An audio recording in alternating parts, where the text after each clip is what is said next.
नमस्कार मेरे प्यारे साथियों, मैं आपका अपना गौरव जयराम, राष्ट्रीय महासचिव एआईटीयू। साथियों, ये वीडियो मैं ग्रुप डी से जुड़े हुए आईटीआई के उन बच्चों के लिए बना रहा हूं। चल रहा है कोर्ट के अंदर में, और जिस भर्ती पे पूरी तरीके से स्टे लगा हुआ है, उसके संदर्भ में एक अपडेट थी जो मैं आपको देना चाहता हूं। एक शॉर्ट वीडियो के माध्यम से मैंने उसकी जानकारी भी आपको दी। एक 3-4 मिनट का एक वीडियो मैंने वीडियो में डाला है, और वो वीडियो आज का है। यानी कि आज दिल्ली कैट के अंदर में, जैसा आप सब लोग जान रहे हैं कि 30 तारीख को हमारी सुनवाई होनी थी, इसी महीने के अंदर में 30 अक्टूबर को।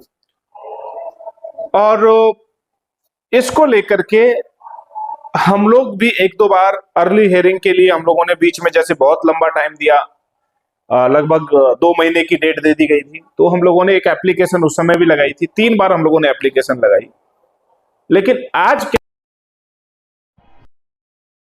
लास्ट टाइम वीडियो में जो मैंने कहा था, अभी 3 दिन पहले मेरी वीडियो उठा करके देखिएगा, मैंने उसमें कहा था बार बार कि रेलवे को ये चाहिए कि वो कोर्ट जाए, वो सुप्रीम कोर्ट जाए, वो कैट जाए, वो हाई कोर्ट जाए और कहे कि इस भर्ती के में जो भी एक्शन लेना है, जो भी जजमेंट देना है, वो जल्द से जल्द दिया जाना चाहिए। डांसिंग एंड पार्टी के लिए भी मैंने चैलेंज किया था, और उनके लिए भी मैंने कहा था कि अगर आपको जरा भी लिहाज शर्म आपकी बची है और आप जरा भी बच्चों के हितैषी हैं, जरा भी बच्चों का जो दुख दर्द और उनकी जो पीड़ा है, अगर उसका भाव जरा भी आप अगर महसूस कर पा रहे हैं, तो आपको जाना चाहिए सुप्रीम कोर्ट और ये कहना चाहिए कि मिलॉर्ड, ये इतने दिन हो गए, इतना लंबा समय हो गया, इसमें कुछ ना कुछ जजमेंट आप दीजिएगा। आज उसका असर देखने को मिला। ये असर रेलवे के ऊपर आज देखने को मिला। रेलवे के वकील साहब ने, रेलवे की तरफ से एक एप्लीकेशन लगाई गई और उसमें कहा गया कि 30 अक्टूबर की बहुत लंबी डेट है, आप इस केस को जल्द से जल्द सुन लीजिएगा। हम लोग बहुत परेशान हो रहे हैं। वीडियो का आप सुनिएगा, वीडियो के अंदर में यूट्यूब का नाम आएगा। जैसे ही यूट्यूब का नाम आएगा, आवाज थोड़ी सी वीडियो में क्लियर नहीं है, लेकिन मैं आपको बता देना चाहता हूं आज क्या हुआ कैट के अंदर में।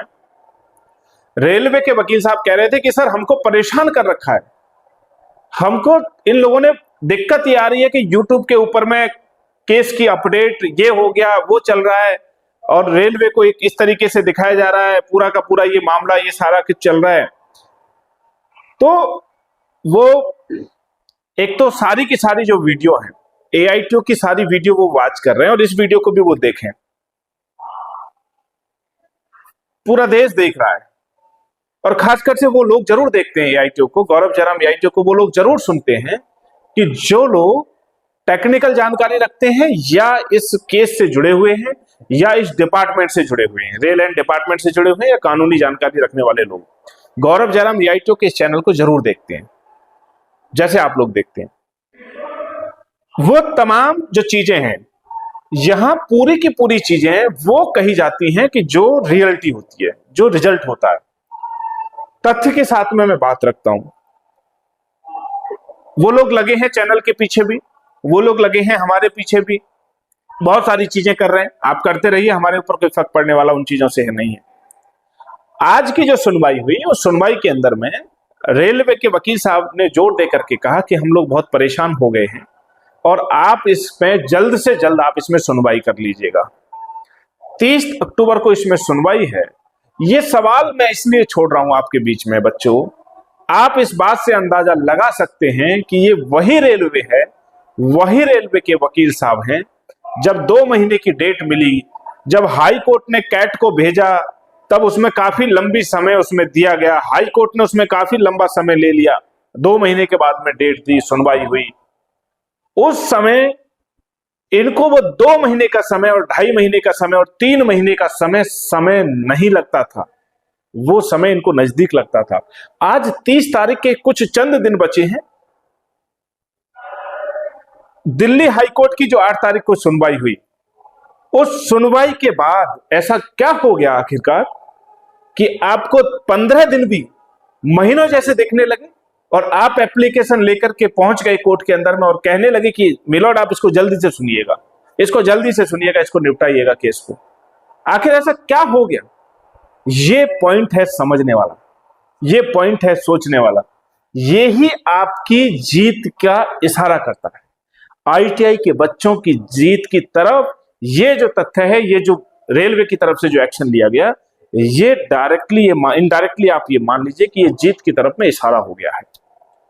खैर अच्छी बात है, हम चाहते हैं हमारे वकील साहब ने आज कैट के अंदर में इधर उधर की बात ना करते हुए उन्होंने स्पष्ट कहा और एक लाइन के अंदर में कहा कि मान्यवर, हम तो चाहते हैं कि जल्दी सुनवाई हो जाए और हम एग्री हैं, आप कल ही की डेट दे करके या जिस भी डेट में आप सुनना चाहते हैं हम लोग तैयार हैं सुनने के लिए। लेकिन जब हम लोगों ने एप्लीकेशन लगाई थी, जब हम लोगों की तरफ से एआईटीओ की तरफ से जब एप्लीकेशन लगाई गई थी कि भाई जल्दी सुना जाए इस मामले को, तब रेलवे के वकील ने एक शब्द नहीं कहा और डांसिंग एंड पार्टी के लोगों ने भी एक शब्द नहीं कहा, एक भी बार उन लोगों ने नहीं कहा कि हम भी इसमें राजी हैं, हम चाहते हैं कि ये जल्दी से इसमें सुनवाई हो जाए। और बल्कि उन्होंने क्या किया, उपहास उड़ाने का काम किया। उन्होंने वकील साहब का, हमारी टीम का, गौरव जयराम एआईटीओ का, उन्होंने केवल हंसी उड़ाने का काम किया कि देखो वो एप्लीकेशन लेकर के गए थे, उनको भगा दिया वहां से। इस तरीके की बातें कही गई, इस तरीके की बातें कही गई कि केस चालू होने से पहले ही बंद, एप्लीकेशन सुनने से पहले ही फैसला आ गया। ऐसे सारे तथ्य उनकी तरफ से दिए गए, लेकिन हमारी तरफ से आज बड़ी शालीनता पूर्वक कहा गया कि हम चाहते हैं कि इसमें जल्द से जल्द सुनवाई हो जाए। और आप सुनिए मिलोड, हम तैयार हैं, रेलवे के वकील जिस तरीके से तैयार हैं सुनवाई के लिए, हम भी उसी तरीके से तैयार हैं। तो आज का मुझे आप लोगों की तरफ से कमेंट आ रहे थे कि सर हिंदी में आप बता दीजिए क्या हुआ केस के अंदर में। ये आज की कैट की अंदर में जो आज सुनवाई हुई है रेलवे ग्रुप डी वाले मामले में, ये उसका निचोड़ था। यही बातें आज कोर्ट के अंदर में हुई हैं। मैं एक बात आपको बताना चाहता हूं, जो लोग वीडियो बना रहे हैं गलत गलत तरीके से, अब सारी वीडियो रेलवे की निगरानी में है, सारी वीडियो एआईटीओ की निगरानी में है। मैं बार बार कह रहा हूं, लंबे समय से कह रहा हूं, उन टीचरों से मैंने बार बार निवेदन किया, उन गुरुजनों से मैंने बार बार निवेदन किया कि कोई भी बात आप ऐसी ना बोलें जिससे आपको नुकसान हो, आपके चैनल को नुकसान हो, आपकी छवि को नुकसान हो।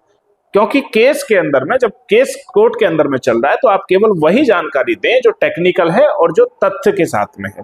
मैंने गौरव जयराम एआईटीओ के मेरे तमाम वीडियो आप देख लीजिएगा जाकर के, पहले ही दिन से तथ्य के साथ में सारे वीडियो बनाए। कहीं कोई काट छांट, कहीं कोई उल्टा सीधा कुछ भी मैंने नहीं बोला, सीधा ही आप लोगों को बोला है। भ्रमित मैंने कभी आपको करने का प्रयास नहीं किया। इसीलिए आज गौरव जयराम एआईटीओ को तमाम लोग फॉलो कर रहे हैं। अगर आपने अभी भी नहीं किया है तो मैं चाहूंगा कि आप चैनल को सब्सक्राइब कर लें, क्योंकि आगे अभी ये मामला चलने वाला है। सही जानकारी पाने के लिए गौरव जयराम एआईटीओ को आप सब्सक्राइब कर लें, इस वीडियो को आप लोग शेयर कर दें। परेशान ना हो, रेलवे की तरफ से जो एप्लीकेशन लगी थी उसका जो जजमेंट जो आया है, वो जजमेंट ये आया है, कोर्ट ने, जज साहब ने इस बात से इनकार कर दिया। उन्होंने कहा कि 30 तारीख की डेट बहुत लंबी डेट नहीं है, बीच में त्योहार है बीच में, ये वकील साहब रेलवे को भी पता है, लेकिन उसके बाद भी उनको इतनी जल्दी है, मतलब पेट में कहीं ना कहीं दर्द शुरू हुआ है। 8 तारीख को जो सुनवाई हुई दिल्ली हाई कोर्ट के अंदर में, उसमें रेलवे के बड़े अधिकारी पहली बार अनऑफिशियल रूप से वहां पर मौजूद थे। उन्होंने पूरी कार्रवाई को सुना। जब से रेलवे के सेक्रेटरी को नोटिस जारी किया गया है, जब से माननीय कोर्ट ने, माननीय जज साहब ने उनसे जवाब मांगा है, तब से रेलवे हरकत में आया है। उससे पहले रेलवे के अधिकारी सोए हुए थे। वकील साहब उनको क्या समझा रहे थे, कैसे समझा रहे थे मालूम नहीं, लेकिन अब रेलवे के सारे अधिकारी जाग चुके हैं। इसका एक और उदाहरण मैं आपको बता दूं। उदाहरण बताने से पहले मैं आपको ये पॉइंट क्लियर कर दूं कि अब आपकी सुनवाई जो होनी है वो 30 अक्टूबर को ही होगी। ये ऑर्डर आप देख सकते हैं, कैट का ऑर्डर वेबसाइट पे डल गया है।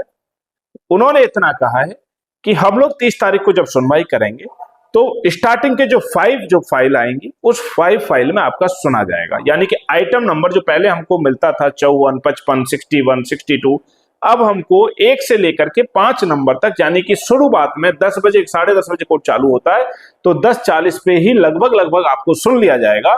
इतनी रियायत आज जो है माननीय जज साहब ने कैट के अंदर में दी है आज की एप्लीकेशन पे। आज का पूरा मामला ये था जो मैंने अभी आपको बताने का काम किया है। आप लोग बने रहिएगा, आगे भी मैं आपको सही जानकारी, सही तथ्य के साथ में मैं जानकारी आपको देता रहूंगा। एक जो पॉइंट मैं जोड़ना चाह रहा हूं वो पॉइंट ये था, रेलवे जब से जागा है 8 तारीख से, तब से लेकर के 2-3 एक्टिविटी देखने को मिली है। एक एक्टिविटी एएलपी के संदर्भ में, जैसे ही रेलवे को मालूम हुआ है कि एआईक्यू ने अब एएलपी के बच्चों की आवाज को बुलंद करने की जिम्मेदारी ठान ली है, तब से रेलवे का पूरा ध्यान गौरव जयराम एआईक्यू के ऊपर में टिक गया है। और आपने ये देखा होगा 15 लाख बच्चों ने ट्वीट किए हम सब लोगों के टीचरों के आह्वान पर, और उसके बाद भी रेलवे का सिंगल रिप्लाई नहीं आया, सिंगल ट्वीट नहीं आया, सिंगल लेटर नहीं आया। एक और कुछ टीचरों के माध्यम से अपने संस्थान को चलाने के लिए, या जो भी कहिएगा, एक बार और ट्वीट किए गए, लगभग 20-25 लाख ट्वीट किए गए।